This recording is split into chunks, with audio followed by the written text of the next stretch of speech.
오늘 우리에게 주시는 하나님의 말씀은 누가복음 10장 25절에서 29절까지의 말씀입니다. 어떤 율법 교사가 일어나 예수를 시험하여 이르되 선생님, 내가 무엇을 하여야 영생을 얻으리이까? 예수께서 이르시되 율법에 무엇이라 기록되었으며 내가 어떻게 읽느냐? 대답하여 이르되 내 마음을 다하며 목숨을 다하며 힘을 다하며 뜻을 다하여 주 너의 하나님을 사랑하고 또한 내 이웃을 내 자신같이 사랑하라 하였나이다. 예수께서 이르시되 내 대답이 옳도다. 이를 행하라. 그러면 살리라 하시니 그 사람이 자기를 옳게 보이려고 예수께 여짜오되 그러면 내 이웃이 누구니이까? 아멘. AI를 준비하는 시대에 가장 필요한 이렇게 요소 중에 하나가 생각하는 힘입니다. 생각하는 힘을 가진 사람들의 특징이 뭐냐? 질문하는 겁니다. 질문을 하게 되면 질문을 통해서 우리의 생각과 삶이 열리게 되죠. 왜 사과가 아래로 떨어지지? 이 말도 안 되는 질문이 만유 인력 법칙을 정리하게 해줬습니다. 왜 새는 나는데 우리는 못 날지? 어떻게 날 수 있지? 엔진을 막 다는 걸로는 왜 안 되지? 그러면서 새 날개 구조의 밸런스를 보면서 비행기를 개발하는 라이트 형제의 성과가 있었습니다. 우리는 생각하고 질문하기 시작하면 뭔가 새로운 삶을 향해 나갈 수 있는 문들이 열리게 되는 거죠.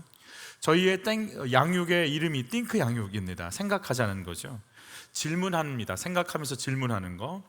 질문할 때, 큐티하면서 질문할 때 왜 이스라엘 백성들에게 오늘 한 몇 지파에게 너희는 선봉에 서라, 두려워하지 말라고 할까? 그들은 지금 두려워하나? 근데 그 두려워하는 그들에게 하나님이 내가 너희와 함께 있을 테니 두려워하지 말라고 하시는 것을 보면서 우리가 띵크하기 시작하고 질문하는 겁니다. 나는 선봉에 서서 싸울 게 뭐가 있지? 여기에 대해서 나는 두려운데 어떡하지? 그럼 두려운 나에게 주님은 이스라엘에게 말씀하신 것처럼 나에게도 말씀해 주시겠지?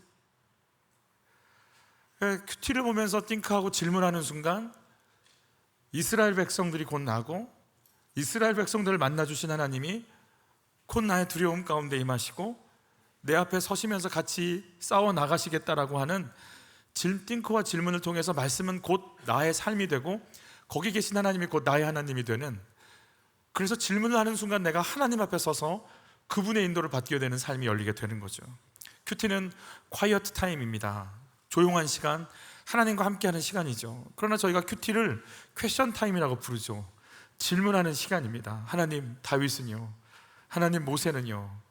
하나님은 어떠셨나요? 그리고 나를 보시는 하나님은 어떠신가요? 그 순간 모세를 향했던 눈빛, 다윗을 향했던 눈빛, 사울을 향했던 눈물과 안타까움이 나를 향한 하나님의 눈빛과 안타까움으로 바뀌는 걸 경험하게 되는 겁니다. 우리 띵크할 수 있다면, 질문할 수 있다면 얼마나 좋은지 모르겠어요. 저희 목회자 모임에서 이런 질문을 하고 있고 이 질문에 저는 하나하나 지금 답해가는 과정 속에 있는데 그 많은 질문들 중에 몇 가지를 제가 적어왔습니다. 목회자로서 갖추어야 할 덕목은 무엇인가요? 당신의 설교는 어떠신가요? 목회자로서 어떤 은사가 있나요? 수십 년 후에 나는 어떤 목회자였나라고 그런 어떤 말을 듣고 싶은가요? 주님 앞에 섰을 때 저 이런 목회하다 왔습니다 라고 말할 수 있을까요? 그럼 그 말은 뭔가요? 지금 시대를 어떻게 진단하고 있나요? 그중 가장 심각하고 급속히 붕괴하는 것은 무엇인가요? 그리고 얼마나 절박한가요? 그렇다면 한국 교회가 이 시대에 무엇을 해야 하나요? 몇 가지 질문을 저희가 던졌는데 이 질문 앞에 서는 순간 내가 왜 있는지, 내가 왜 사는지, 내가 왜 주의 사람으로 부름받았는지, 뭘 향해 가야 하는지, 내가 가야 할 삶의 표대가 뭔지, 내가 땀과 눈물을 흘리며 가야 할 길이 뭔지, 내가 어떤 부분에 일을 해야 되는지를 생각하게 됩니다. 오늘 율법 박사와 예수님이 서로 질문합니다. 율법 교사는 예수님께 질문하고 질문을 받은 예수님은 또 율법 교사에게 질문하게 됩니다. 오늘은 서로 주고받는 거지만 계속해서 나오게 되는 부분이죠. 예수님이 율법 교사의 질문을 받으셨을 때 어땠을까? 여러분, 저는 오늘 이 본문과 앞으로 3주간 선한 사마리아 비유를 계속 같이 나누시면서 율법 교사를 바라보시는 그 예수님의 눈빛, 그리고 예수님을 바라보는 그 율법 교사의 눈빛, 그 두 사이에 오고 가지만 동문서답하는 그 답답함, 그리고 한쪽에 있는 야망, 한쪽에 있는 그 눈물, 그들의 마음속에 무엇이 흘러가고 있는지를 같이 보는 순간 내가 보는 예수님, 나를 보는 예수님을 만나게 되실 겁니다. 율법 교사가 예수님께 질문합니다. 예수님 어떠셨을까? 좋으셨을까요? 영생에 대해서 질문하니까 네가 진짜 영생을 알고 싶구나, 이런 질문을 할 수 있다니 좋아하셨을까요? 아니었을 겁니다. 예수님 마음 아프고 굉장히 무겁고 힘드셨을 겁니다. 왜 그랬을까요? 같이 읽어보죠. 생명의 주인 앞에 있음을 알아야 합니다. 예수님, 생명의 주인 되신 예수님을 못 알아보기 때문에 그렇습니다. 25절 같이 봤죠. 어떤 율법 교사가 일어나 예수를 시험하여 이르되 선생님, 내가 무엇을 하여야 영생을 얻으리이까? 질문하는 사람들 중에 걸고 넘어지려고 질문하는 사람들이 있을까요? 있죠. 자기가 아는 걸 가지고 남에게 훈계하고 누르려고 질문하는 사람들이 있을 수 있습니다. 율법교사가 왜 이런 질문을 할까? 왜 할까? 예수님 때문에 종교 지도자들이 위협을 느끼고 있기 때문에 그렇습니다. 여러분, 아이들이 정말 허무맹랑한 질문을 하고 말도 안 되는 질문을 하죠. 그러나 그 아이들의 질문은요, 깊이 생각하게 만듭니다. 나비는 왜 날갯짓을 이렇게 하고 잠자리는 왜 날갯짓을 이렇게 할까? 놀라운 발견이죠. 어른들은 못합니다. 애들은 할 수 있습니다. 허무맹랑한 질문은 없습니다. 그 속엔 의미가 있죠. 근데 질문 내용이 아니라 왜 무슨 마음으로 질문했느냐가 엄청 중요한 겁니다. 시험에 들게 하기 위해서 질문하고 있습니다. 왜 시험에 들게 하려고 할까? 예수님이 사역을 시작하자 이런 일들이 벌어졌어요. 전체 또 계속 읽어볼게요. 우리가 말씀을 듣고 자기 병도 고침을 받고자 하여 모여오되, 그러니까 얼마나 사람들이 모여들었는지요. 나중에는 요한복음에 가서는 오병이어 사건을 보면 얼마나 말씀 속에 빠졌는지, 그냥 밥도 안 먹고 따라다니다가 막 다 굶주리게 되니까 예수님께서 막 밥을 주시는 장면이 등장하잖아요. 같이 또 있죠. 예수께서 더러운 귀신을 꾸짖으시고 아이를 낫게 하사 사람들이 다 하나님의 위엄에 놀라니라. 귀신이 떠나는 거예요. 여러분, 귀신 떠나게 할 수 있어요? 귀신이 내 말을 듣냐고요. 근데 병이 나아요. 거기에서 대단하다, 판타스틱 이러지 않고 하나님의 위엄을 받대요. 하나님의 엄청난 능력을 경험했대요.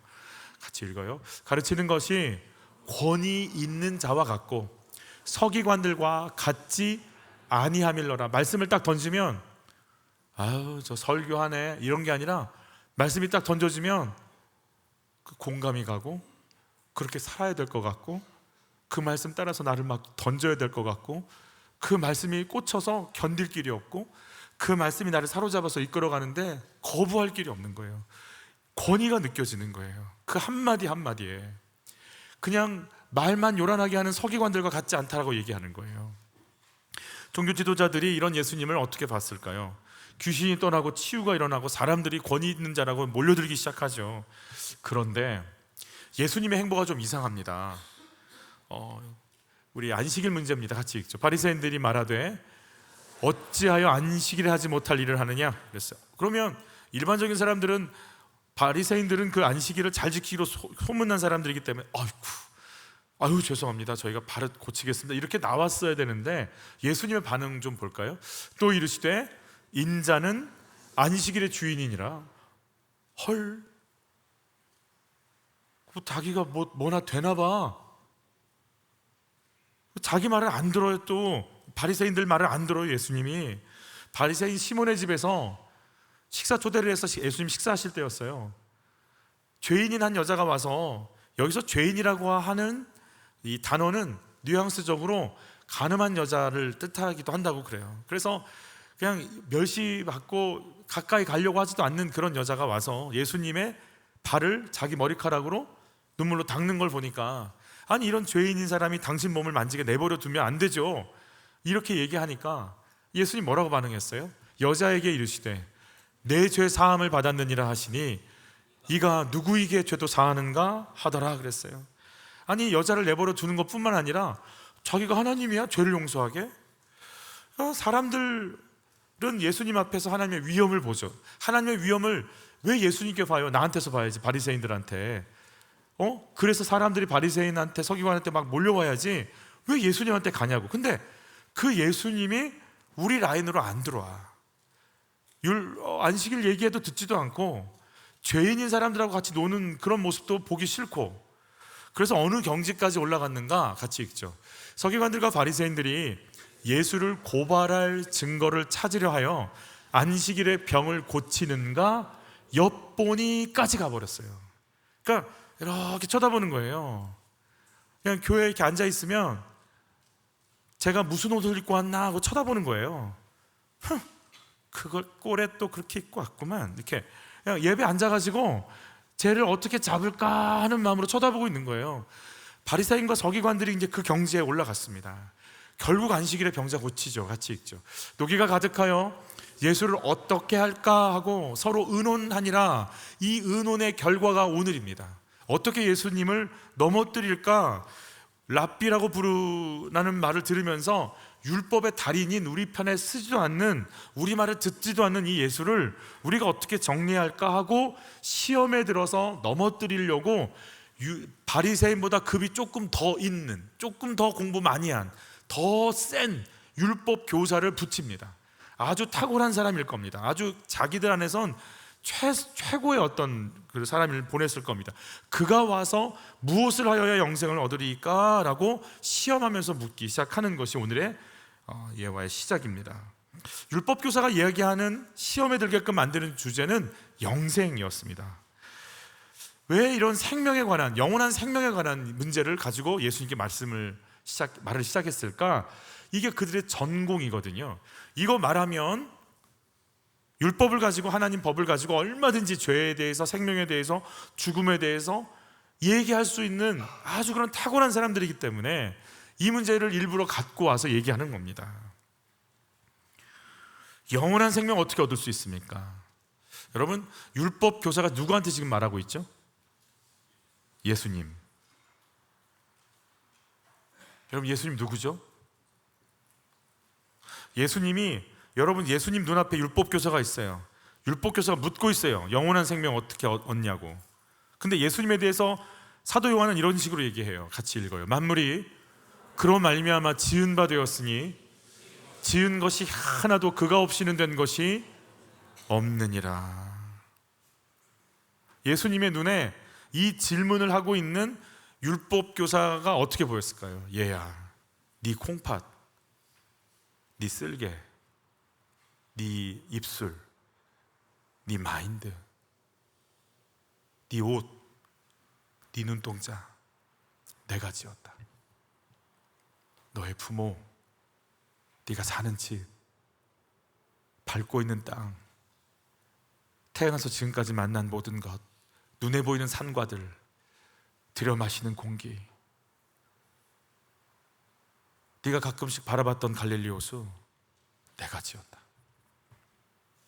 같이 읽을까요? 그 안에 생명이 있었으니 이 생명은 사람들의 빛이라. 예수님 안에 생명이 있었대요.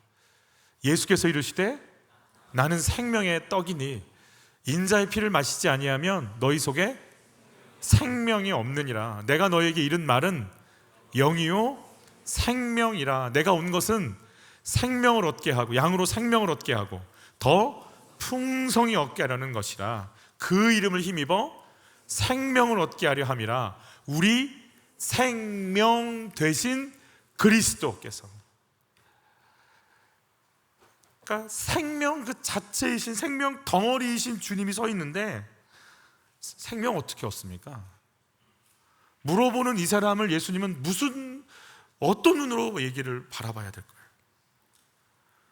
그냥 생명 그 자체이신, 그냥 피를 마시지 않고 내 이름을 영접하지 않으면 생명이 없어. 내가 생명이야 라고 서 계시는 그 예수님 앞에서 생명 어떻게 얻어요? 라고 얘기할 때 예수님 뭐라고 얘기하셔야 돼요? 여러분, 우리가 생명력 있게 살고 싶어요. 다이어트 하면 생명력 있게 살 수 있지 않을까요? 맞아요. 진짜 다이어트 하고 나서 그렇게 생명력 있는 삶을 살까요? 여러분, 취업하면 생명력 있는 삶을 살 수 있을 것 같아요. 취업하신 분에게 물어보세요. 생명력 있는 삶을 사냐고. 결혼하면 생명력 있는 삶을 살 것 같아요. 물어보세요. 생명력 있는 삶을 살고 계시냐고. 아닌 걸 아는데 계속 생명은 어디서 나오냐고 물어봐요. 생명이신 예수님이 계시고 그냥 생명으로 꽉 차서 견딜 수 없는 온 우주 만물을 살려내시는 그 예수 앞에서 생명을 어떻게 받습니까? 여러분, 기도하실 때 그러면 하나님께 듣고 하나님의 인도, 생명 그 자체이신 그분의 인도를 받기 위해서 기도하세요? 아니면 내 생각을 주장하기 위해서 기도하세요? 생명 그 자체이신 분이 예수님이고 하나님이시라면 생명을 얻고 살아내고 살만나는 삶을 누리려면 내가 누구의 말을 들어야 돼요? 내가 누구의 인도를 받아야 돼요? 내가 누구 안으로 들어가야 돼요? 내가 주님께 뭔가를 받아서 더 멋지게 프로젝트하고 발표하고 성과를 내고 이번 승진에 가고 그러면 내가 생명력 있는 삶을 살까요? 진짜 물어보시라니까요. 단 한 사람이라도 그런 사람이 있는지. 근데 우리 계속 예수님 앞에서 어떻게 해야 생명을 얻냐고 묻는 거 아니겠어요? 두 번째예요. 하나님이 나의 상급임을 알아야 합니다. 같이 읽죠. 선생님, 내가 무엇을 하여야 영생을 얻으리까? 유대인들의 기본적인 사고방식, 뭔가를 하면 얻을 수 있어.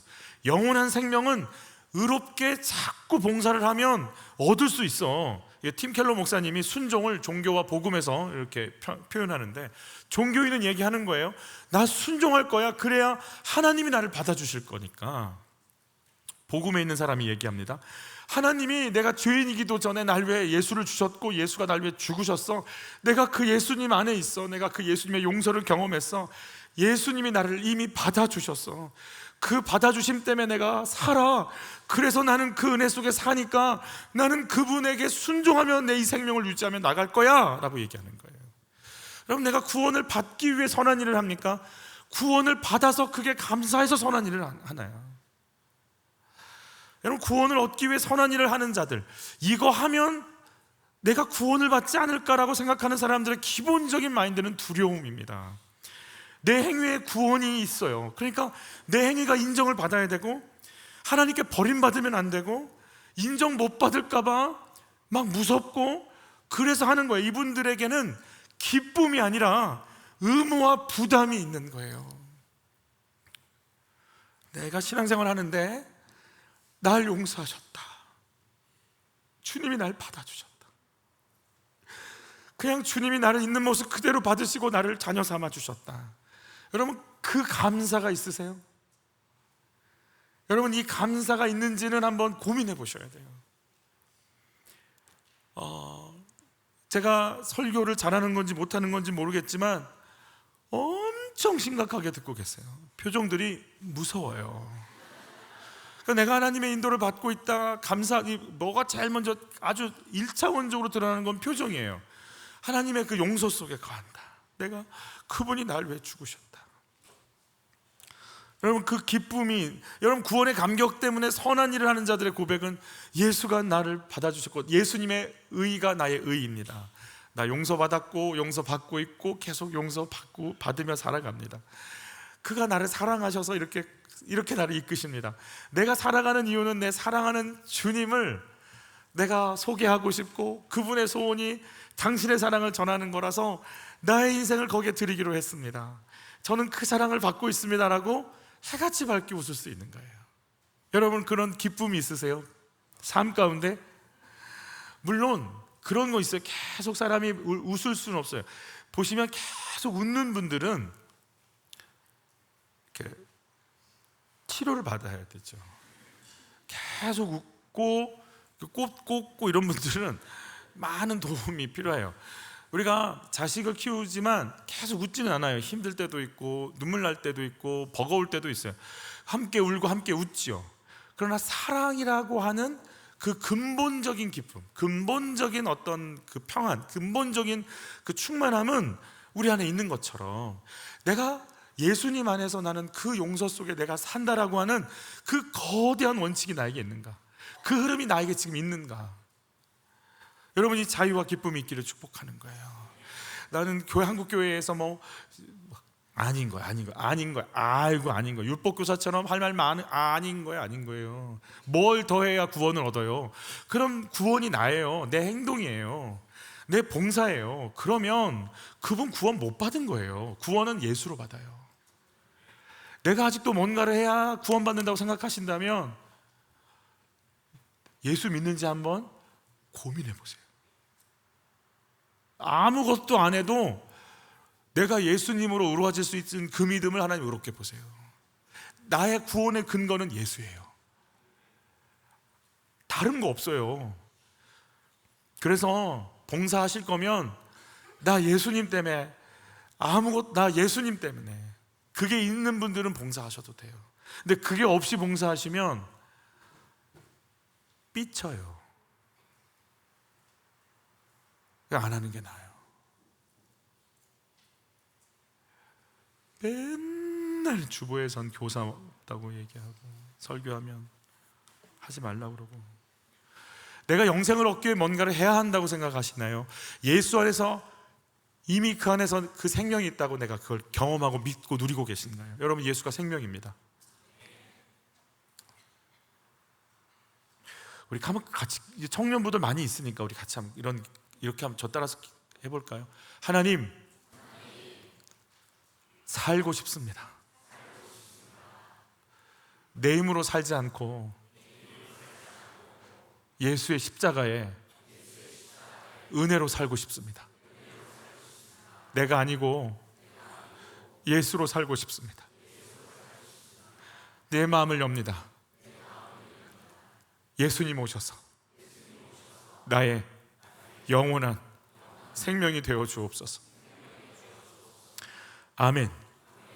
우리가 이 기도 한다고 구원받냐? 모르죠. 그건 하나님이 하셔야 되죠. 그러나 그런 소원을 담고 잠깐 했습니다. 진짜 예수로 구원받고 싶다.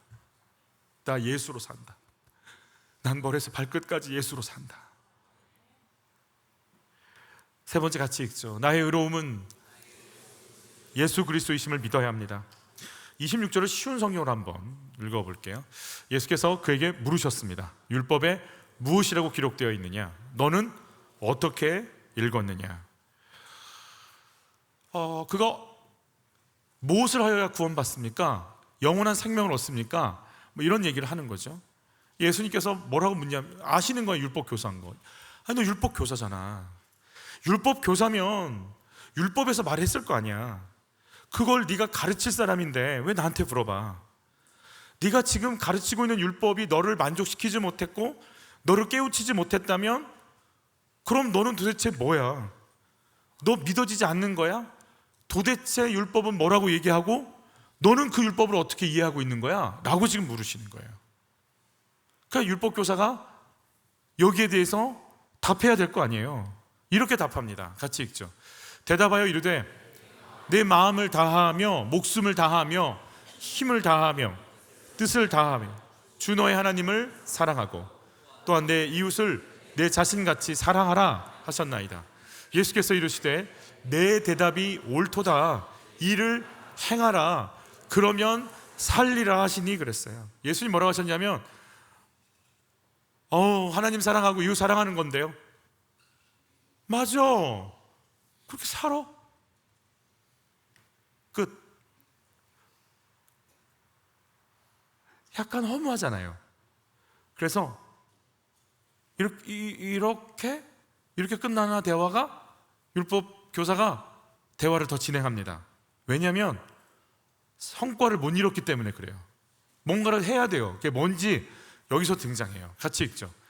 그 사람이 자기를 옳게 보이려고 예수께 여짜오되 알고 있네, 그렇게 살아. 그러니까 이 사람이 옳게 보이려고 예수님께 묻기 시작합니다. 율법교사는 옳게 보일 자신이 있습니다. 옳게 보일 수 있는 삶을 살았다는 확신이 있습니다. 그래서 내가 옳게 보이려고 이제 질문을 시작하는 거예요. 예수님 앞에 내가 누군지를, 존재를 증명하고 싶은 거예요. 내가 이렇게 대단한 존재야. 내가 이렇게 율법으로 흠이 없는 대단한 인생이야. 그러니까 예수 당신같이 떠오르는 샛별 같은 랍비 당신은 우리 라인으로 좀 들어와. 저 사마리아, 세리, 이런 창녀, 이런 사람들하고 같이 놀지 말고 우리 라인으로 들어오면 내가 잘 봐줄게. 지금 이러려고 내가 옳다라는 걸 확실히 증거해줘서 맞으시네요. 선생님 맞으신데요. 그치? 예수 맞지? 예, 맞으시네요. 그러니까 정신 차리고 내가 안식일 지키라고 우리가 얘기하면 좀 듣고 예. 우리 밑으로 들어와서 잘 교육도 좀 받고 예. 그렇게 하려고 지금 왔기 때문에 옳게 보여야 되는 거예요. 지금 여기 밀리면 안 되는 거예요. 근데 율법교사가 예수님 앞에 자기가 어떤 존재인지를 자꾸 보여주려고 그래요. 여러분, 예수님은 누구세요? 내가 어떤 존재인지 자꾸 보여주려고 하는 율법교사를 보고 계신 예수님이 율법교사를 모르세요? 여러분, 여기 읽어볼까요? 나다나엘이 이르되 어떻게 나를 아시나이까? 예수께서 대답하여 이르시되 빌립이 너를 부르기 전에 내가 무화과 나무 아래에 있을 때에 보았노라. 나다나엘아, 빌립이 너 만나기 전에 너 혼자 무화과 나무 아래에서 어떤 기도, 어떤 간구, 어떤 안타까움과 탄식을 했는지 내가 알아. 근데 그거 하나님께 한 거였거든요. 그걸 알아본다면 당신이 하나님이십니까? 이스라엘의 임금이로소이다. 나다나엘이 막 감탄하는 장면이 등장합니다. 여러분, 예수님이요, 그 사람이 어떤 마음을 갖고 계신지 아십니다. 아담이 왜 하나님 낯 피하는지 하나님 아십니다. 가인이 아벨에게 어떤 짓 했는지 아십니다. 삭개오가 나무 위에서 왜 올라가서 자기를 보고 있는지 압니다. 가룟 유다가 어떤 일을 행할지 예수님 아십니다. 다윗이 다메섹으로 왜 가고 있는지를, 왜 어떤 목적인지를 아십니다. 같이 읽죠. 주께서 내가 앉고 일어섬을 아시고 멀리서도 나의 생각을 밝히 아시오며. 여러분, 예수님은 여러분들이 이따 저녁에 뭘 먹을까 고민하고 있는 것도 아십니다. 근데 율법교사는 예수님은 나 모르겠지? 그러니까 내가 누군지 알려줘야지 라고 하는 걸로 가는 거예요. 여러분, 기도할 때 너희에게 있어야 할 것을 알고 계신 그분께 기도하라, 그렇게 말씀하셨어요. 그러니까 기도의 기본 마인드가 뭐냐? 그분은 내가 뭐가 필요한지 아신다. 아시는 분 앞에 딱 서는 순간 그럼 무슨 기도할까요? 그가 내가 뭐가 필요한지를 아시는 그분께 무슨 기도하냐고요. 내가 원하는 걸 클릭하는 기도를 해야 되나요? 아시는데 왜 하죠? 아시잖아요. 지금 어떤 기도했으면 좋겠어요? 이해는 가는데 말은 못하겠든 이건 어떻게 표현해야 돼? 그죠? 아시니까 내가 당신을 따라가기를 원합니다. 내가 뭐가 있어야 되고, 내가 누구를 만나야 되고, 지금 어떤 생각과 어떤 일을 해야 되고, 어떤 걸 뚫고 가야 되는지를 아신다면 내가 이 길을 갈 힘을 당신께 얻기를 원하는데 주님 나를 이끌어 주십시오. 아시니까. 아시는 분 앞에서 왜 나를 자꾸 소개해요? 그분의 말을 들어야지. 그가 이렇게 얘기합니다. 같이 읽죠. 그 사람이 자기를 옳게 보이려고 예수께 여짜오되 그러면 내 이웃이 누구입니까? 옳게 보이려고 하는데 왜 내 이웃 얘기를 나갈까요? 이 사람이 지금 그럼 제 이웃은 누굽니까? 어떻게 요양원을 갈까요? 아니면 고아원을 갈까요? 뭐 어디 저 아픈 분들 제가 찾아 어떻게 하는 게 내가 그 이웃을 돌보는 그런 이웃은 누굽니까? 라고 묻는 게 아니라 이미 자기는요 이웃에 대한 얘기를 딱 예수님 하는 순간 예수님 그거 다 하고 있는 겁니다 제가 라고 얘기할 준비를 다 하고 옳게 보이려고 이웃 얘기를 꺼내는 거예요. 내가 이웃을 사랑하고 있는 자신감이 있어요. 제가 물어볼게요. 여러분 이웃을 사랑하는 거 쉬워요, 어려워요? 어려워요. 너무 어려워요. 오늘 고등부 큐페 갔다 오신 분이 고등부 말씀을 이렇게 표현해 주셔서 참 재밌다. 올포원을 이렇게 표현해 주시더라고요. 모든 사람이 한 사람의 꼬라지를 보는 것, 이게 올포원이다 이렇게 얘기를 해줬어요. 여러분 이웃 사랑하는 거 쉬워요, 어려워요? 어려워요. 근데 이 사람은 왜 이렇게 당당하죠? 옳게 보이려고 이웃 얘기를 꺼내는 건 뭐예요? 이 사람이요 이웃을 어떻게 정의하느냐에 따라서 이게 달라져요. 율법교사가 말한 이웃은요 정해져 있어요. 유대인들은요 나와 똑같은 신분, 나와 똑같은 가정 형편, 나와 좀 비슷한 종교 성향, 신앙 칼라, 그리고 나와 교제할 수 있는 어떤 것들이 있는 사람이 내 이웃이에요. 그러니까 율법교사가 말하는 이웃은요 나한테 이웃이 될 만한 자격을 갖춘 자가 내 이웃이에요. 나한테 이웃이 될 만한 자격을 못 갖췄으면 이웃이 아니니까 그를 미워해도 괜찮아요. 사랑하지 않아도 돼요. 그러니까 그의 분노, 미움은 정당한 거예요. 여러분 나를 반대하고 박해하면 이웃이에요, 이웃이 아니에요? 이웃 아니라고 여긴 얘기하는 거예요. 내 마음에 안 맞는 사람은 이웃이에요, 이웃 아니에요? 아닌 거예요. 그러니까 이웃이 편해요.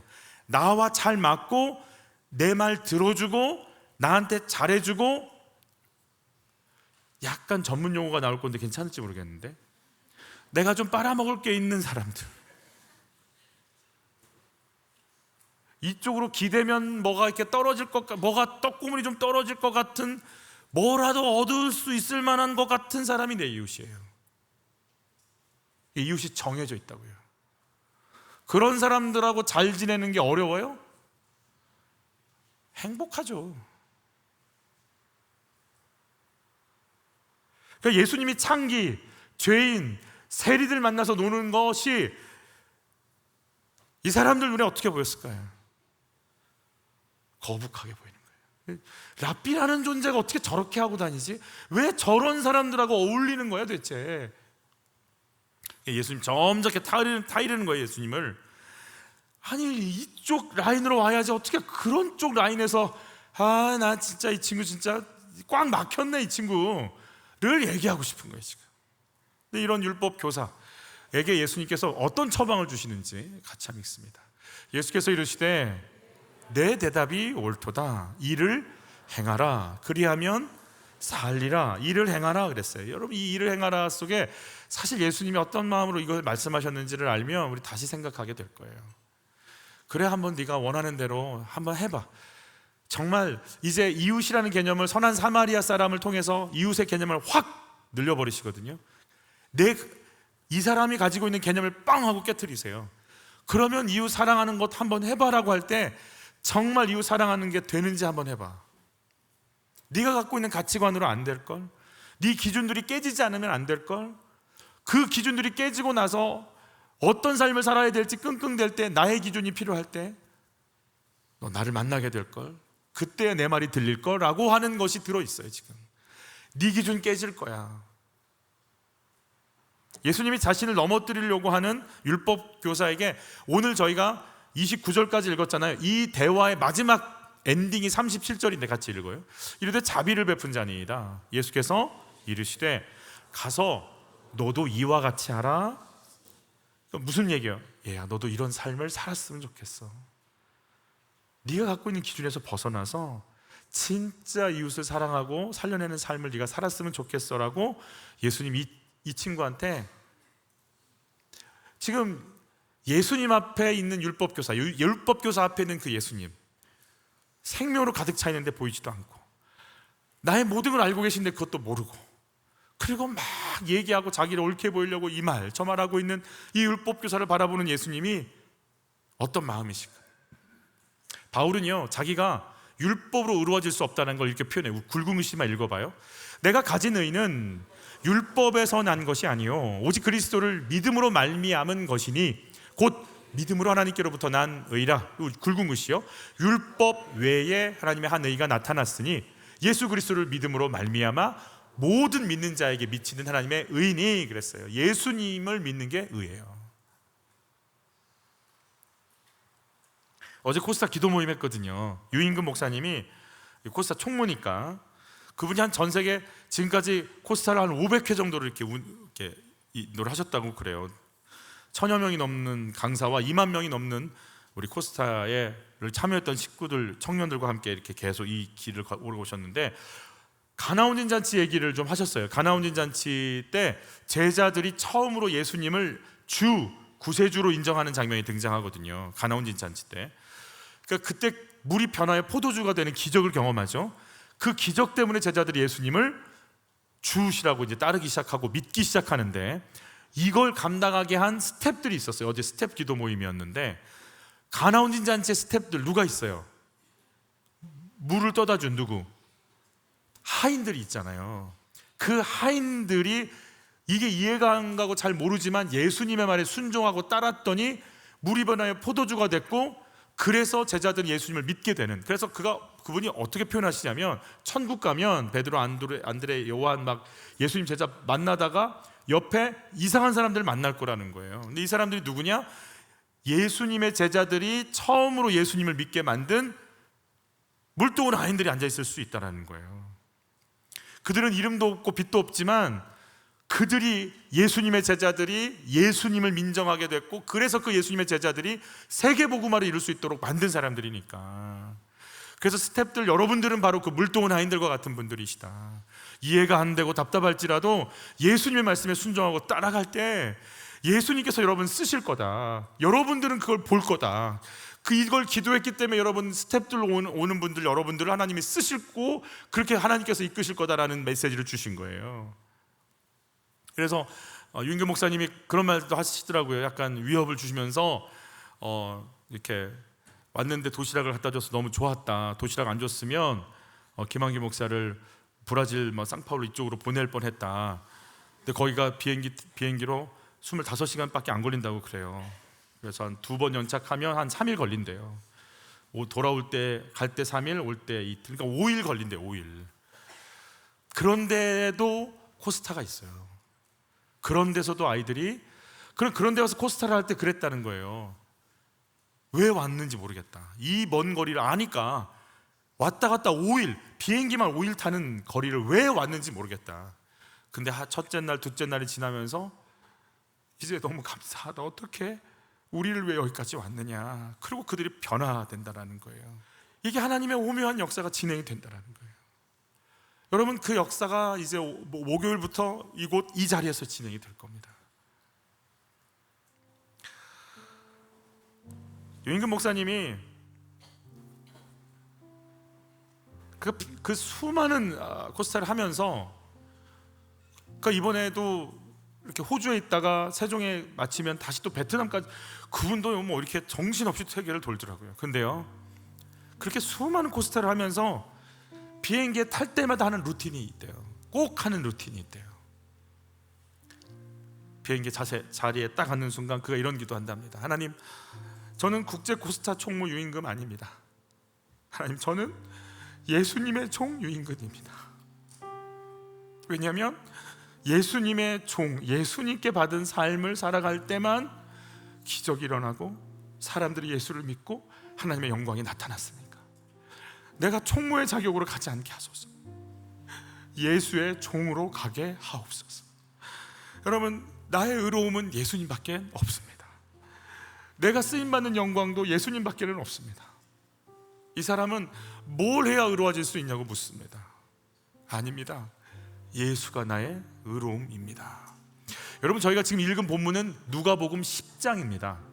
그런데 누가복음 9장에서 예수님이 준비하시는 게 하나 있어요. 같이 읽어봐요. 예수께서 승천하실 기약이 차감해 예루살렘을 향하여 올라가기로 굳게 결심하고 9장 51절입니다. 여러분, 승천은 예수님께서 하늘로 올라가시는 거예요. 그럼 그 전에 뭐가 이루어져야 돼요? 부활이 이루어져야 되죠. 부활이 이루어지기 전에 뭐가 이루어져야 돼요? 예수의 죽으심이죠. 예수님의 죽으심 전에는 뭐가 이루어져야 돼요? 예수님의 채찍질 당하는 고난이 있죠. 그러니까 예수님은 승천하시기 위해서 고난을 시작하는 예루살렘으로 올라가기로 굳게 결심하는 이 길에서 율법교사 만난 거예요.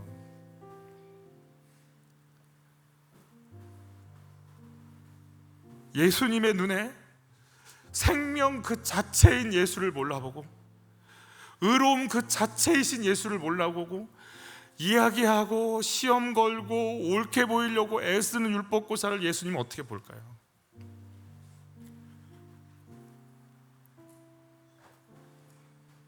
안타깝죠. 예수님이 할 건 뭐가 있을까요? 저는 이 선한 사마리아 비유 자체가 이분을 향한 사랑이라고 봐요. 이분을 깨닫게 하기 위해서. 내가 얘기 하나 들려줄게, 한번 들어봐. 그리고 선한 사마리아 비유를 들어주시고, 누가 이웃이야? 너도 그와 같이 해. 근데 그와 같이 할 수 있을까요? 그의 가치관이, 이웃에 대한 개념이 깨지지 않으면 할 수 없는 일이에요. 힘들 거야. 네 힘으로 안 될 거야. 너의 한계를 볼 거야. 너의 무너짐을 볼 거야. 그때 기억해. 내가 널 위해 피 흘려 죽은 거. 내가 너를 용서하기 위해서 이미 십자가에서 물과 피를 흘려놓고 너를 기다리고 있다는 걸 네가 알게 될 거야. 그때 나를 만나게 될 거고, 내가 너를 외면하지 않고 나의 이웃으로 품고 너를 있었음을 네가 알게 될 거야. 내가 너를 내 이웃으로 여길 거야. 네가 알고 있는 이웃의 한계들이 깨질 거야. 내가 너 기다리고 있을게. 오늘 누가복음 10장입니다. 누가복음 15장에 들어가면 그 유명한 탕자의 비유가 등장해요. 탕자의 비유의 대상은 바리새인 서기관들입니다. 그가 얘기하죠. 탕자를 기다리는 아버지 얘기합니다. 그러자 집안에 있던 큰아들, 집안의 탕자 큰아들이 못마땅하게 여기죠. 그 장면 같이 있죠. 대답하되 당신의 동생이 돌아왔음에 당신의 아버지가 건강한 그를 다시 맞아들이게 되므로 인하여 살진 송아지를 잡았나이다 하니, 그가 노하여 들어가고자 하지 아니하거늘 아버지가 나와서 권한대. 저는 아버지가 동생이 살아서 탕자가 돌아와서 잔치에서 고개 푹 숙이고 먹는 둥 마는 둥 눈치 보며 있을 때 그냥 그 아들이 살아 돌아온 것에 좋아서 눈물 닦고 있는 그 아버지가 있고, 밖에서 화가 나고 코에서 막 입김이 막 콧김이 나오면서 이러고 있는 그 큰아들을 보면서, 아니야, 동생 마음에 안 들지. 아빠도 알아. 근데 네 동생이 살아서 돌아왔잖아. 이리 좀 와봐. 좀 들어와. 아버지가 나와서, 아예 잔치집에 들어오지도 않으니까 나와서 큰아들을 어떻게 해야 될지 몰라서 달랬다가 얼렸다가 손을 잡았다가 눈치를 봤다가 하면서 다시 떠오르는 그 아버지의 눈물이 여기 있는 거 아니겠어요? 아버지가 이르되 예, 너는 나와 항상 함께 있었으니 내 것이 다 내 것이로되 하면서 위로하고 격려하지만 큰아들은 끝내 들어가지 않죠. 들어갔는지 안 들어갔는지 사실 나오진 않습니다. 예수님께서 선택하게 만드시죠. 오늘 율법교사를 보시면서 예수님 어떻게 보실까요? 이유 딱 정해놓고 내가 해가지고 내 의로움으로 아버지께 인정받으려고 하는 큰아들처럼 내가 어떻게 하여야 영생을 얻겠습니까?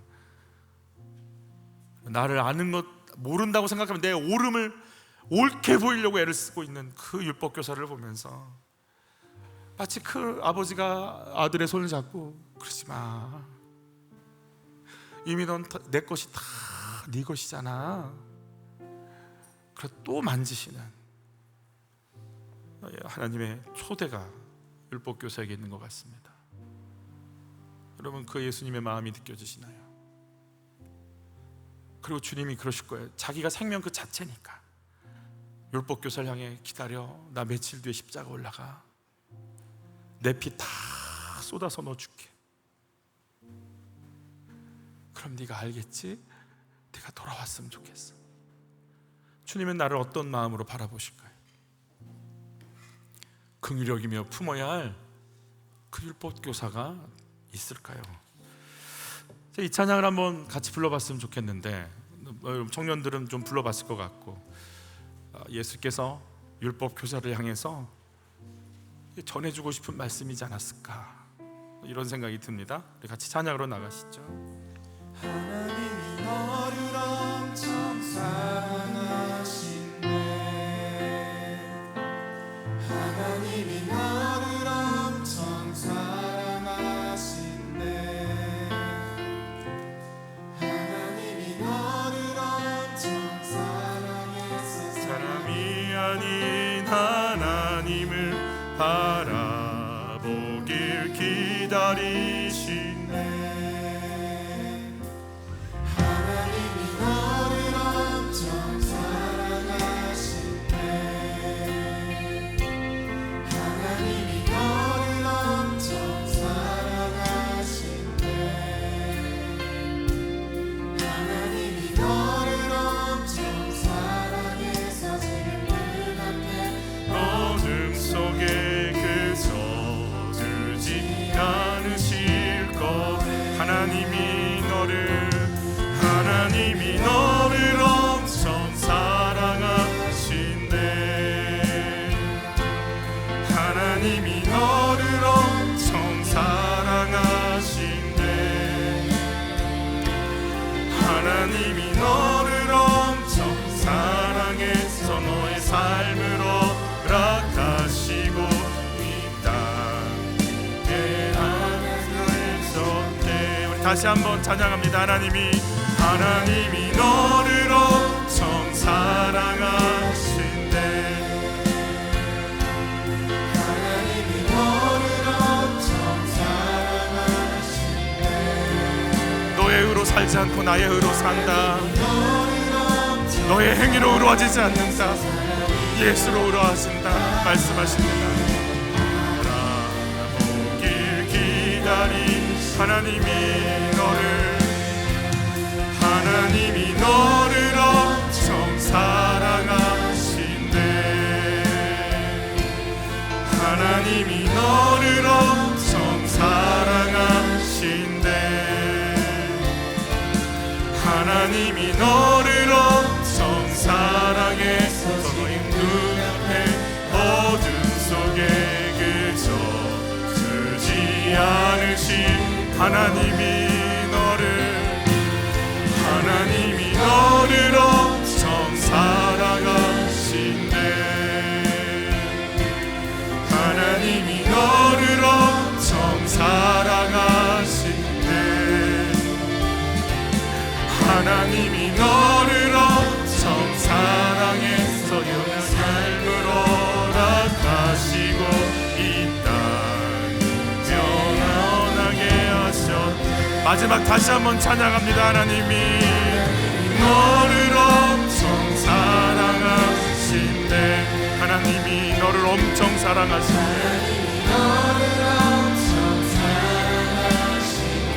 하나님이 너를 엄청 사랑해서 너의 삶을 허락하시고 이 땅에 영원하게 하셨대. 율법교사 생명을 알아보지 못하고 하나님도 알아보지 못하고 그렇게 살아가는 율법교사를 봅니다. 우리 같이 기도할 때 하나님, 생명이 주께 있음을 알 수 있도록 좀 열어주십시오. 내가 하나님께 의롭게 보이려고 하지 않게 해주십시오. 그냥 예수가 나의 의로우심임을 경험할 수 있도록 좀 도와주십시오. 그냥 예수로 된다는 걸 알게 좀 도와주십시오. 하나님, 제발 예수 좀 다시 가르쳐 주십시오. 내가 그 예수를 만날 수 있도록 좀 도와주십시오. 그 예수가 나의 전부요 생명이요 의로움임을 다시 알게 하여 주옵소서. 우리 주여 한번 외치고 기도로 나갑니다. 주여,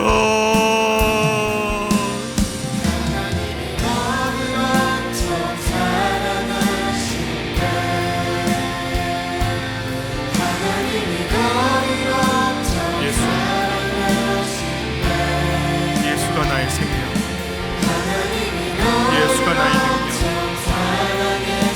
나의 의로움,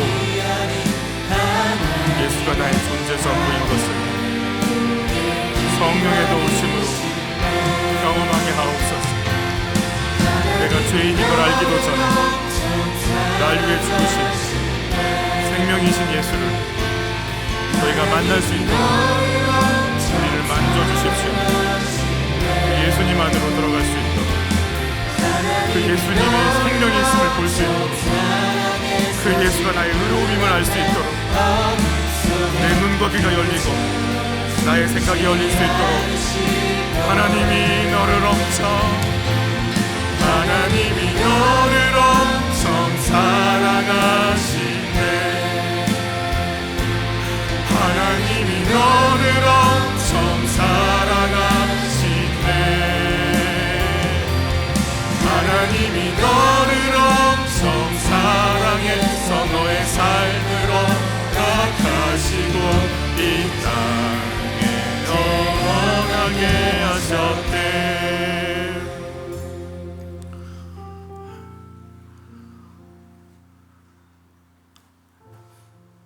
얘야, 너는 율법을 알지만 생명을 모르지. 너 교회 생활 오래 했는데 너 예수 모르지. 너 모태신앙인데 너 두렵지. 교회 행사 한 번도 안 빠졌는데 너 여전히 공허하지.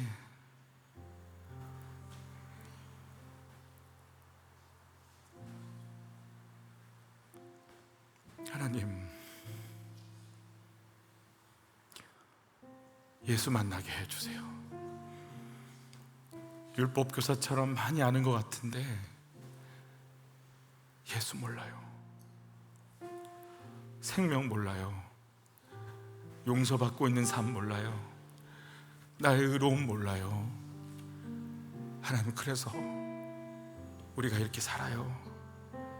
우리 좀 살려주세요. 우리 좀 열어주세요.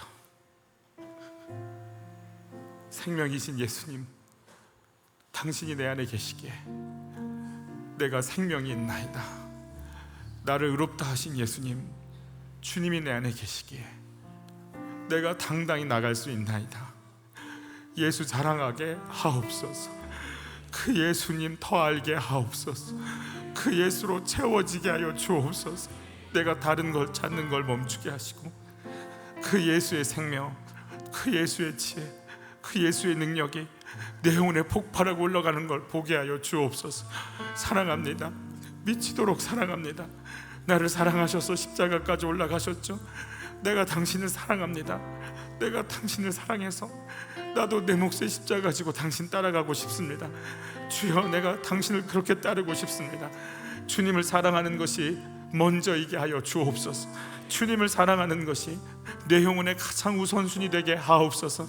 예수로 살아가기로 작정한 한 분 한 분들이 주 앞에 드리는 귀한 예물을 받아 주옵시며, 물질로 살아갈 수밖에 없고 물질의 지배를 받을 수 없는 내 삶 가운데 나의 삶을 여시고 나의 필요를 아시고 내게 모든 걸 부어주신, 채찍에 맞아 나를 치료하시고 필요한 모든 것을 가난하게 된 죄심은 가난한 자들이 부유케 되게 하려 하심이라 하셨사오니, 하나하나 영적인 부유함으로, 물질의 부유함으로, 물질 속에서 하나님의 정확한 인도를 받는 영적인 삶으로 나아갈 힘과 지혜와 용기와 담대함을 우리 모두에게 허락하여 주시옵소서. 성령의 지혜와 영감을 부어주셔서 아이디어와 학업과 연구와 만남과 모임과 그의 산업 위에 기름 부어 주옵소서. 예수 그리스도의 은혜와 하나님의 사랑과 성령님의 예수를 가르쳐 주시는 인도하심과 지혜와 영감이 그 예수로 믿고 의로워지며 부유해지며 당당해지며 생명을 누리며 증거하는 거룩한 삶을 살기 원하는 모든 이들 위해 이 은혜가 영원토록 함께 있기를 간절히 축원하옵나이다. 아멘.